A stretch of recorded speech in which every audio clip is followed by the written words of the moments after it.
Ne nous laissons pas taire, ce serait le naufrage par le silence.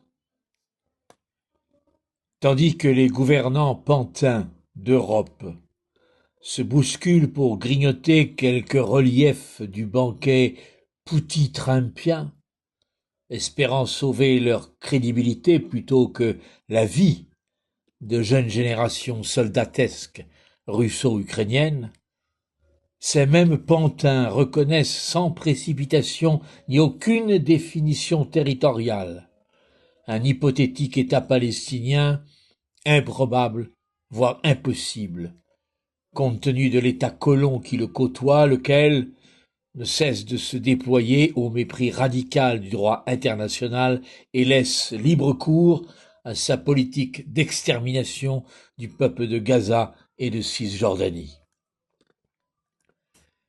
Mais qui ose encore suggérer qu'il faudrait peut-être ici juger de tout par les mêmes règles et sans partialité? Les morts eux-mêmes n'ont pas le même poids, semble-t-il. Et on peut fort bien le comprendre lorsqu'un vivant gazaoui meurt de faim et ou de balles tirées sur lui parce que c'est affamé par l'occupant et ventre vide qu'il va vers les quelques rares sources de ravitaillement. N'entend-on pas de plus en plus que tout ceci est tellement injuste et horrible qu'il n'y a pas de mots pour en parler et qu'il ne reste plus que le silence dans lequel se réfugier? Réfugier sa sale et petite mauvaise conscience, si bien abritée par la discrétion, voire la sidération devant l'horreur, la peine, et se sentir déchiré de toutes parts. Le carnage qui se déroule à Gaza, les victimes et témoins directs peuvent et savent courageusement le décrire aussi longtemps qu'on ne les assassine pas.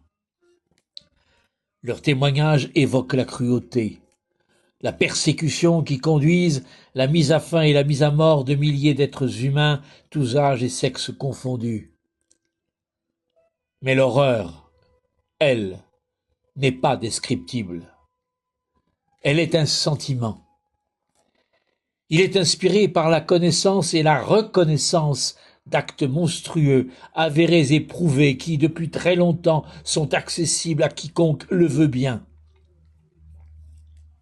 Ainsi, aux habités par un seul sentiment d'horreur, nous vous rappelons, sœurs, frères humains, que jamais les mots ne peuvent manquer pour exprimer notre ressenti, le crier, le hurler, en faire entendre la puissance de révolte, seule ou à plusieurs, comme les manifestations à travers le monde en témoignent. Alors qu'on ne nous réplique pas, qu'on ne sait pas bien écrire ou parler, exprimer ses sentiments, se rassembler peut exprimer un non catégorique devant l'horreur. Ce n'est pas le vocabulaire qui manque, ce n'est pas la langue qui serait lacunaire et paraîtrait désuète, incapable de dominer l'indicible, l'inexprimable. Ce n'est pas non plus l'écriture, y compris de la poésie, qui serait devenue impossible devant les barbaries. Mais ce sont la conscience, la connaissance qui font faillite, une faillite dont la déclaration souvent n'est pas sans intérêt idéologique à moyen terme. Nous le savons fort bien, c'est le nombre qui manque, le courage, la volonté, mais aussi et surtout l'amour, pour y contribuer, lesquels sont absents, soit en raison d'une complicité objective avec les assassins, soit encore au nom de certaines leçons critiques de l'histoire qui justifieraient une adhésion sourde au laisser faire le temps. Les autres, ne pas s'engager, ne pas se déplacer, ne pas se déranger, ne pas sortir, sous peine de se perdre.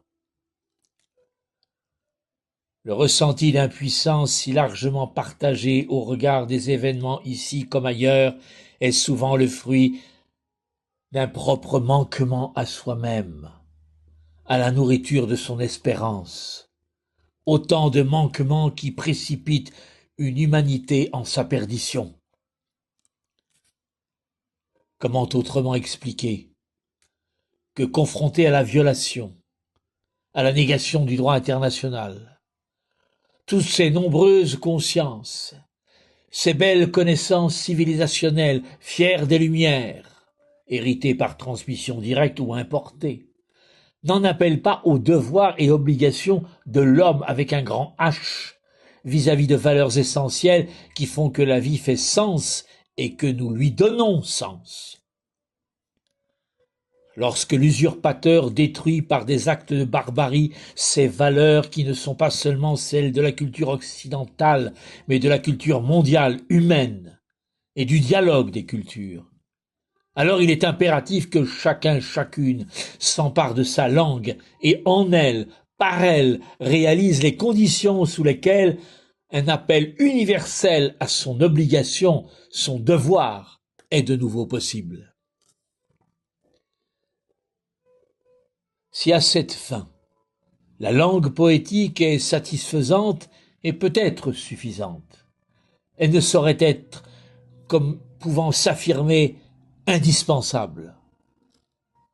Le cri de l'affamé de Gaza, ses lèvres figées dans l'imprononcé du dernier souffle, parle non pas l'impossible, mais il parle l'interdit, ce qui est perdu, la nourriture, la vie.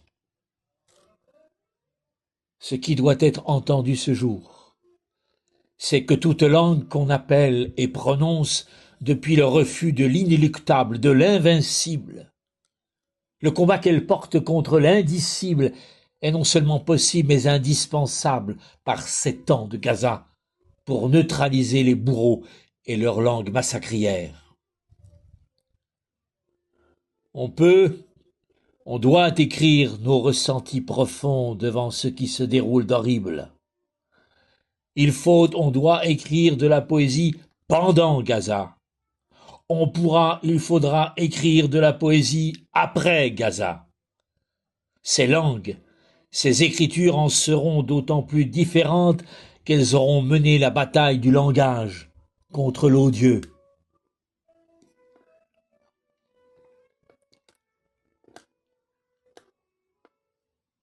Les poètes palestiniens de la diaspora, comme ceux sur le terrain, en témoignent quotidiennement.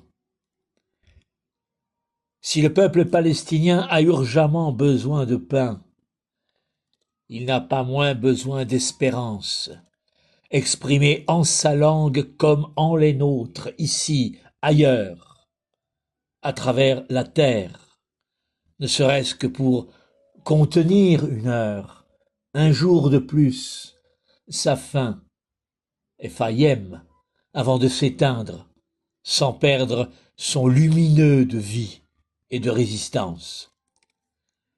Le regard aimant de la mère se réfléchit dans les yeux de l'enfant de Gaza mourant par manque de nourriture et de soins.